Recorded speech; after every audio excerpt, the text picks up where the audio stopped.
Arthur Fils est-il en train de se tracer une ligne droite vers le top 10? Est-il en train d'exploser clairement cette saison? Est-il en train de devenir l'un des tout meilleurs joueurs du monde? Et oui, il faut le dire, Arthur Fils est-il en train de devenir un des patrons du tennis actuel? On en parle tout de suite. Salut à tous, j'espère que vous allez bien, je suis très heureux de vous retrouver pour une toute nouvelle vidéo. Et aujourd'hui, je voulais un peu parler de tableau de Barcelone, mais en l'anglant sur un joueur. J'hésitais avec Alcaraz, mais j'ai préféré faire avec Arthur Fils, parce qu'Alcaraz, on en a parlé beaucoup, on en reparlera sans doute beaucoup durant la saison. Donc je voulais parler d'Arthur Fils qui s'est qualifié ce matin pour les quarts de finale de Barcelone. Alors on ne voit pas là, le tableau il n'est pas du tout à jour, mais Arthur Fils a battu Carreño Busta, c'était il y a 2 jours, et il a battu Pedro Martinez ce matin. Un magnifique match de Arthur Fils remporté 6-3, 6-2. Là c'est plus à jour déjà, on voit qu'Arthur Fils jouera le vainqueur de Tsitsipas Korda, qui sera un super match. Je pense que Tsitsipas va avoir sa revanche de Miami face à Korda, et puis qu'on peut avoir un super Tsitsipas Arthur Fils. Tsitsipas qui est finaliste l'an passé, qui a perdu beaucoup de points au classement. On va y revenir sur ce classement justement pour parler de la potentialité, du potentiel top 10 d'Arthur Fils en fin de saison, parce que c'est très important. Et donc ça peut être un super quart de finale. Et puis on peut avoir la revanche en demi-finale contre Carlos Alcaraz, si bien sûr il arrive à battre Laslo Djere, ce qui est jamais évident sur terre battue, et surtout Alex de Minaur en quart de finale, qui pourrait être un match aussi vraiment test pour Carlos Alcaraz, qui on le sait est capable par moment de lâcher des matchs. Donc pour parler d'Arthur Fils, il faut évidemment parler du classement, parce que si on se pose la question, est-ce qu'Arthur Fils peut être top 10, il faut déjà voir où il en est au classement, et il est 14e, meilleur classement en carrière. C'est voilà, dû à ses vraiment bonnes performances depuis Indian Wells, parce qu'avant, je vais y revenir, c'était pas non plus dinguissime, mais depuis Indian Wells, c'est vraiment très régulier, et c'est ça aussi que j'apprécie chez Arthur Fils, qui n'avait pas l'an dernier cette capacité à être constant. Car à Indian Wells, car à Miami, car à Monte Carlo, et là minimum quart de finale à Barcelone. Donc c'est très bien que des quarts de finale pour moi pour Arthur Fils depuis 4 tournois, et c'est ce qu'il ne faisait pas l'an passé. L'an passé, il gagne Hambourg, il fait une super performance à Hambourg, il bat notamment Zverev en finale, il fait un super match en finale, et derrière, il fait first aux Jeux Olympiques. Et il n'était pas capable à ce moment-là d'enchaîner les bonnes performances. Il faisait de bonnes perfs sur un tournoi, et puis le tournoi d'après, souvent, on voyait Arthur Fils perdre d'entrée ou très tôt, et on disait « Ah, c'est dommage, ouais, c'est sûr que l'inconstance, ça commence à lui coûter cher. » Et là, je trouve qu'il est en train de se bâtir une constance et une confiance aussi dans son jeu, parce qu'on l'a vu notamment face à Alcaraz la semaine dernière, c'était magnifique ce qu'a fait Arthur Fils pendant, mais même le premier set, il lui marche dessus. Le deuxième, c'est dommage, il a vraiment les occasions de le battre et il ne le fait pas. Et après, le troisième, c'était un peu plus compliqué avec Alcaraz qui a un petit peu aussi step up dans le troisième set. Mais on sent qu'Arthur Fils, il est en train de gêner les tout meilleurs. Il a battu Zverev à Miami, même si Zverev en ce moment, on peut pas dire que c'est l'un des tout meilleurs, mais quand même, il est vraiment en train de se bâtir un bagage physique aussi, parce qu'il met une impression physique dans ses matchs qui est vraiment très importante. Et surtout, donc on va revenir sur ce classement, c'est évidemment la clé pour être top 10, c'est le classement. Il est pas si loin, le classement est ultra serré. Casper Ruud qui a 3215. On va voir qu'en live, c'est pas du tout le cas, parce qu'il va perdre ses 500 points de Barcelone de l'an passé. Et Arthur Fils est à 2820. On voit que c'est très serré jusqu'à même Hugo Humbert qui est à 2100. On a Marac qui est à 2200. C'est pas loin du tout. Et puis derrière, il y a, à part jusqu'à Djokovic, Taylor Fritz a pour l'instant un petit bagage, parce qu'il a aussi sa finale au Masters, sa finale à l'US Open, donc il a encore du temps avant de perdre ses points. Mais on voit qu'à partir de Djokovic qui est à 4120, c'est très très très serré. De Djokovic à Thomas Marac qui est 20e, il y a 2000 points d'écart, ce qui est vraiment pas beaucoup, c'est vraiment rien du tout. Et on voit qu'en plus, les bonnes performances ne sont pas les mêmes pour les joueurs chaque semaine. On a vu Musetti qui a fait finale à Monte Carlo, on a vu Mensik qui remporte Miami, Draper qui remporte Indian Wells. Sur les 4 grandes finales de façon cette saison, donc l'Open d'Australie, Indian Wells, Miami et Monte Carlo, on a eu 8 joueurs différents sur les 4 grandes finales. Alors ça a pondéré aussi, parce que si Sinner n'avait pas été suspendu, peut-être qu'il aurait fait aussitôt de finale, notamment Indian Wells et Miami, mais bon, avec des si, vous savez très bien ce qu'on peut faire, donc ça sert à rien d'épiloguer là-dessus. Sinner est suspendu et c'est comme ça. Donc on a 8 joueurs différents, et c'est très important. Et puis quand on voit le top 10, il est quand même très interchangeable, on peut mettre n'importe qui. Alors, il y a Sinner et Alcaraz qui eux ne bougeront pas du top 3 pendant de longues années a priori.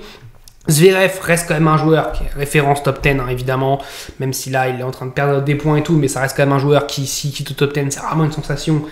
Pour moi, ça reste un joueur de top 10. Taylor Fritz, il est capable d'avoir des fois des prestations un peu mauvaises. Djokovic, on le voit en grand chelem, il a toujours faim, il a des moments où il aura toujours faim, mais il y a aussi des moments où il va être capable de perdre comme face à Tabilo, où il est ridicule face à Tabilo. Jack Draper, c'est un néo top 10, donc il vient d'être top 10 après sa victoire à Indian Wells. On sait que physiquement aussi, il est capable un petit peu de flancher, donc on ne sait pas trop ce que ça peut donner. De Minaur, c'est le joueur régulier par excellence, mais c'est le joueur qui va pas non plus te faire des perfs de folie, mais il va être présent chaque fois, sur chaque tournoi, il va être présent, et on le voit d'ailleurs, il est présent sur chaque tournoi, et il mérite sa 7ème place complètement. Andrei Rublev, il est pareil, il est capable aussi d'avoir des moments où il est absent pendant 2-3 mois, puis de sortir une perf en gagnant Madrid, notamment comme l'an dernier, mais surtout Madrid, les 1000 points, ils arrivent très bientôt, les 1000 points à perdre, on va y revenir justement. Medvedev, il fait un début de saison qui est pas ouf, donc on sait pas trop ce que ça donne. Casper Ruud, il y a que sur terre battue qu'il est bon, mais on l'a vu là, il perd face à Popirine à Monte Carlo, et il est capable aussi de totalement dégringoler s'il fait pas de bons résultats là qui arrivent. Musetti, on l'a vu, sa finale à Monte Carlo, il est capable de très bien jouer, mais il est aussi capable d'avoir des absences sur des matchs. On l'a vu même notamment à Monte Carlo, il peut perdre au premier tour. Face à Bou, il peut perdre au premier tour. S'il perd au premier tour, c'est pas un scandale. Donc voilà. Tommy Paul, c'est pareil, c'est pas dingue, il n'y a pas de perf de folie. Holger Rune, un potentiel exceptionnel, mais pour le moment, il fait pas grand chose. D'ailleurs, au moment où je tourne la vidéo, il a perdu le premier set face à Sébastien Baez. Et Arthur Fils est un joueur qui est très constant, enfin qui peut, s'il gagne en constance et tout, et être capable d'aller chercher ce top 10. Franchement, il y a pas de souci. Même un Shelton, Tsitsipas, on l'a vu qu'il est en train de dégringoler aussi. Là, il joue gros Tsitsipas parce qu'il a déjà perdu gros à Monte Carlo. Il peut reperdre gros, il peut perdre 300 points. Mais relais 300 points, c'est énorme. S'il perd 300 points, il se retrouve 18ème. Et justement, au classement ATP Live, parce que c'est le plus important. Bon, le tableau est moche, mais au moins on voit en live ce que ça donne. Alcaraz reste numéro 2, Zverev numéro 3. Mais surtout, on voit qu'Arthur Fils, potentiellement, lundi, si rien ne bouge, il monte 13e mondial parce que Casper Ruud perdrait pour le moment 450 points de sa victoire l'an passé à Barcelone. Donc Arthur Fils pourrait gagner une place. Et surtout, Arthur Fils, regardez, s'il gagne le tournoi de Barcelone, il sera 3220. Et 3220, ça le placerait 20 points devant Musetti. Ça lui permettrait de rentrer pour la première fois dans le top 10. Mais on ne sait jamais, enfin c'est très compliqué de tirer des plans sur la comète là-dessus. Mais si Arthur Fils gagne Barcelone, Arthur Fils est top 10 et ce serait vraiment exceptionnel et mérité. Après, est-ce qu'il va gagner Barcelone? Ça va être compliqué, mais on ne sait jamais. Vu comme il joue en ce moment, il est capable d'aller chercher un gros résultat. Et par contre, à la race, Acadios à la race, parce que le fil peut peut-être être pas mal, mais il n'est pas si dingue que ça à la race pour le moment. Il est 20ème. Ce qui n'est pas rédhibitoire, mais ce qui n'est pas non plus excellent par rapport à sa 14e place mondiale. Il a 900 points, mais on voit que s'il gagne Barcelone, il a 1300. Et 1300, ça le place déjà masterisable, entre guillemets, puisqu'il serait 8ème. Pour l'instant, c'est Davidovich Fokina qui est 8ème. C'est pour dire à quel point, pour l'instant, le circuit est complètement éclaté. On ne sait pas vraiment. On a Alcaraz et Sinner qui sont les deux premiers. Logique, parce que c'est les deux meilleurs joueurs du monde, et ça, il n'y a pas de débat. Zverev, qui joue 50 tournois dans l'année, forcément qu'il est bien placé. Draper, parce qu'il a gagné Indian Wells. Alex de Minaur parce qu'il est régulier, Djokovic parce qu'il est capable de faire une demi à l'Open d'Australie, une finale à Miami, mais à part ça, il y a aussi beaucoup de défaites très très tôt. Menti qui remporte Miami, Davidovich Fokina qui lui aussi fait un début de saison assez régulier, mine de rien, il fait 8ème à l'Open d'Australie, donc il y a quand même de bons résultats. Félix Auger-Aliassime qu'on a très bien vu en janvier-février, et puis qui depuis ne fait plus rien, et surtout a battu 2 défaites au premier tour.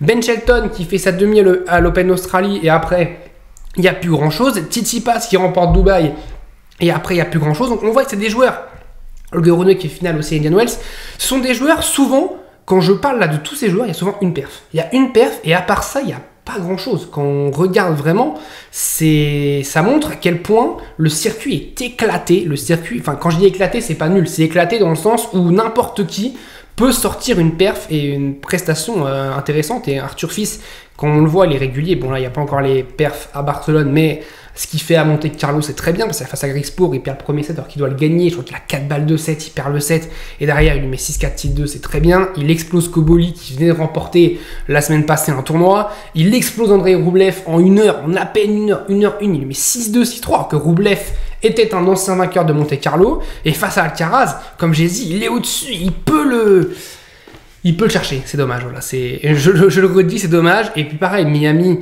donc pas le premier tour, il bat Diallo. Bon, avec l'abandon. Il bat Tiafoe, encore une fois, un gros combat, 7-6, 5-7, 6-2, un match qui est complètement fou, on ne se comprend rien. Il bat Zverev aussi en perdant le premier set, il s'accroche, il y va. Et face à Mensik, il est très bon pendant un set et il s'écroule un peu physiquement parce qu'il avait joué... la veille face à Zverev, normalement, sur 12 jours, on a un jour de repos. Sauf que lui, il n'a pas eu de bol parce qu'il avait plu, donc il avait joué contre Zverev le lendemain. Et donc, du coup, il avait eu un jour de moins que Mensik, même 2 jours de moins. Je crois que Mensik avait eu aussi Marach qui avait fait forfait. Donc, il était totalement frais. Et puis, à Indian Wells, pareil, il bat Diallo au premier tour. Il bat Musetti en sauvant une balle de match sur ce match-là, une grosse perf. Face à Giron, c'est pas un match évident parce qu'on peut se dire, il est favori, il va l'écraser, sauf qu'il joue un américain, il a la pression aussi, il va quand même le chercher. Et face à Medvedev, il est pas loin d'aller le battre aussi. Franchement, il est pas loin d'aller le chercher. Et dans le 3e set, il peut clairement le battre, il le fait pas, ce qui est dommage. Mais voilà, et à part ça, bon, c'était pas si ouf. Dubaï, il perd au retour face à Borges. Altmaier à Rotterdam, ça aussi, il doit jamais perdre ce match. Là, bon, c'est White, il l'embrouille à la Coupe Davis. Et puis, il perd face à Humbert, l'Open d'Australie, en se blessant, en étant blessé à partir du 3e set. Et puis, à Hong Kong, il perd face à Alexander Müller qui remporte le tournoi. Donc, ça va, c'est pas non plus une dinguerie. Mais ce qu'on voit, c'est que Arthur Fils, il est capable vraiment de sortir des perfs et d'aller chercher top 10. Pour moi, Arthur Fils, s'il n'est pas top 10 cette fin de saison, il n'en sera pas loin, ça c'est sûr. Parce qu'il a aussi beaucoup à jouer, On voit avec Hambourg qu'il va perdre. Alors Hambourg, maintenant s'est déplacé juste avant Roland Garros, mais il ne perdra pas ses points avant Roland Garros. Il perdra ses points la semaine où il a remporté Hambourg. Donc je crois que c'était en juillet 2024, donc il perdra ses points en juillet 2025. Donc même s'il n'a pas de tournoi d'Hambourg en juillet 2025, il perdra ses points à ce moment-là. Mais on voit qu'Arthur Fils est un joueur qui est capable d'aller top 10. Et s'il ne l'est pas cette année, il le sera l'année prochaine. Et ça, j'en suis persuadé parce que s'il n'y a pas blessure, il est clairement en train de mettre, je trouve, il met des impacts physiques dans ses matchs. Moi, ça m'impressionne vraiment. L'impact physique qu'il a laissé pour moi face à Alcaraz, ça m'a impressionné parce que dès le début du match, il n'est pas rentré sur le terrain en disant bon, je joue Alcaraz, on va voir ce que ça donne. Il est rentré pour aller le taper. Et on l'a vu sur les 3 premiers jeux, il met 3-0, double break. Et c'est dommage qu'il ne remporte pas ce match parce que je pense que ça peut, derrière on ne sait pas, mais il peut remporter Monte Carlo. Derrière, quand on voit ce qu'a fait Alcaraz, potentiellement il peut remporter Monte Carlo Arthur Fils. Et surtout, ce que j'aime bien, c'est sa mentalité dans le sens où quand il se qualifie en quart de finale, on va dire ouais, tu te qualifies pour la 3e fois d'affilée en quart de finale, tu es le plus jeune français à faire ça, tu es même je crois, le plus jeune à faire ça. Et il dit ouais mais moi les quarts de finale c'est bien mais c'est pas ce que je veux pas m'arrêter en quart de finale, moi ce que je veux c'est aller en demi-finale, aller encore plus loin, aller en finale, remporter le tournoi, et ça c'est bien, il n'est pas satisfait d'un quart de finale, il veut aller encore plus loin, et ça c'est un joueur qui montre beaucoup d'ambition et qui a envie d'aller claquer ce top 10, et ce serait vraiment déjà un énorme cap à passer dans sa carrière, un top 10, et puis surtout on n'a pas eu de top 10 français depuis Gaël Monfils, si je dis pas de bêtises, en 2020 quand il est top 10, et puis à part ça on n'a plus de joueurs top 10 français, donc ça fait quand même 5 ans qu'on n'a pas eu de français top 10 si je dis pas de bêtises, mais je pense pas parce que après les Tsonga était plus là, mon fils, Simon, Gasquet, non, et puis Humbert n'a jamais été top 10, Pouille il a été en 2019, donc non, on n'a pas eu de top 10 français depuis 2020, donc depuis Gaël Monfils, donc ça ferait quand même 5 ans qu'on aura un nouveau français. Il ne faut pas aussi banaliser ça. Quand un français fait de très bons résultats, il faut le dire, parce que quand les français sont mauvais, on est souvent là à les taper dessus, mais quand ils font des très très bons résultats aussi, il faut le dire, et Arthur Fils aujourd'hui est en train de faire de grandes performances. Et il faut qu'il aille chercher maintenant un gros match. Et si par exemple il allait chercher un Alcaraz en demi-finale à Barcelone, seul l'avenir nous le dira. Dites-moi vous ce que vous pensez d'Arthur Fils, n'hésitez pas à vous dire si la vidéo vous a plu, il y en aura encore d'autres évidemment sur Barcelone, sur Munich aussi, qui a lieu en même temps. On se retrouve très très vite, n'hésitez pas à liker, à commenter, à vous abonner parce qu'on continue à être de plus en plus. Merci beaucoup du soutien, on a passé les 800 abonnés et plutôt bien, on est maintenant à 808 si je dis pas de bêtises. On se retrouve très très vite pour parler tennis parce que le tennis ne s'arrête jamais, la terre battue ne fait que commencer. Salut à tous, portez-vous bien.